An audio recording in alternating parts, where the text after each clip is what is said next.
I'm going to show you why tables aren't always the best way to visualize data with a simple test.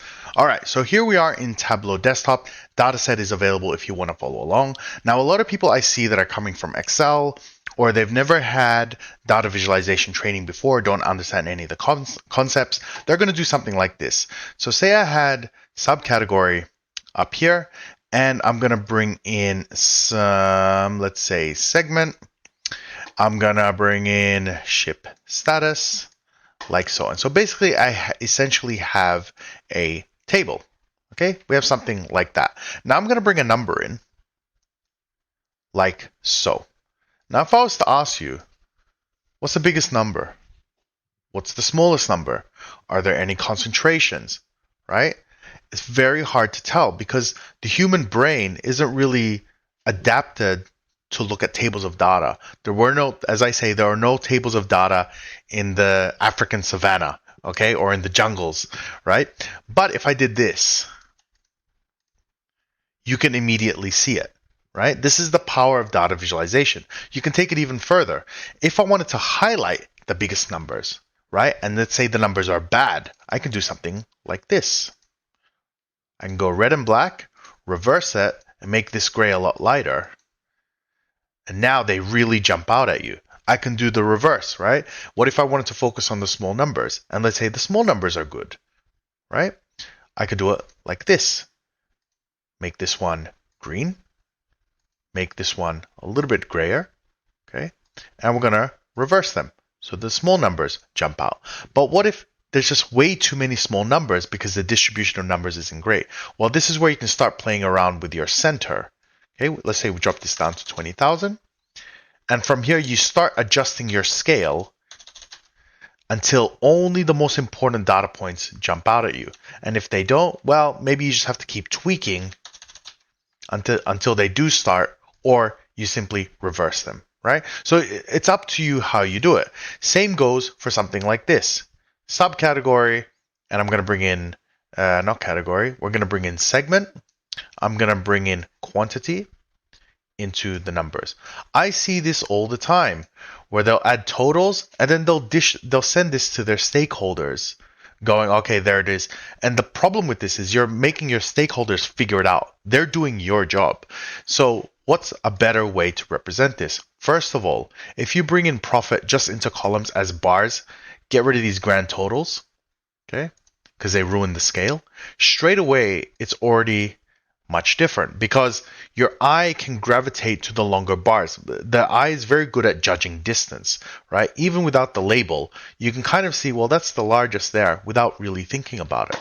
But as soon as you add color in that, it makes a big difference because now you can see these negatives, right?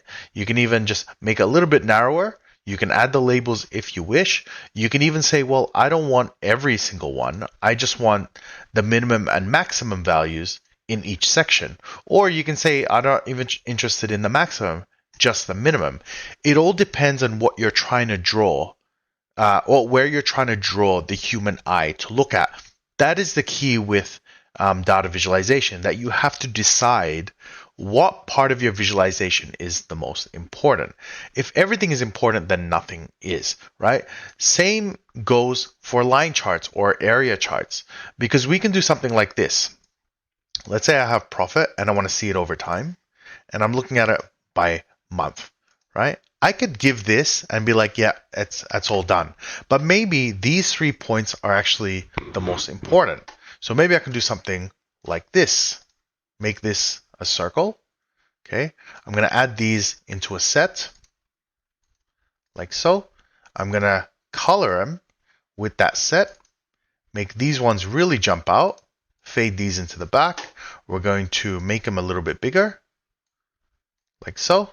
I'm going to dual axis, synchronize. Okay, and now those points are in there. And I can even size them. I can do all sorts of crazy stuff with it. Okay, we can reverse this. Okay, so now I'm drawing attention to these points. I can go even further. What if I annotate them with a label?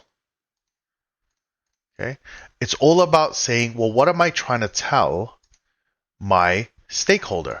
what is important about these points. And again, all your formatting choices or your color choices, all of that comes into play because you're trying to draw the eye to something very specific. Same goes with if you're doing dashboards and you want to explain a certain story. Okay, we can even do something like that. Okay, this is the power of data visualization, that you're letting the formatting, the design, the styling, all of that really shine through. I would even go so far as to get rid of all this extra formatting. For example, if we do this, we don't need this second one. Okay, you don't really need the grid lines. Okay, and again, we're trying to make the data shine through as much as possible, right? That is the key with data visualization. So that's just a really quick video to demonstrate that for you guys. I hope you guys enjoyed. By the way, I teach all these best practices stuff on my website at Jellyman Education, so be sure to check that out. Until next time, have a great day and bye.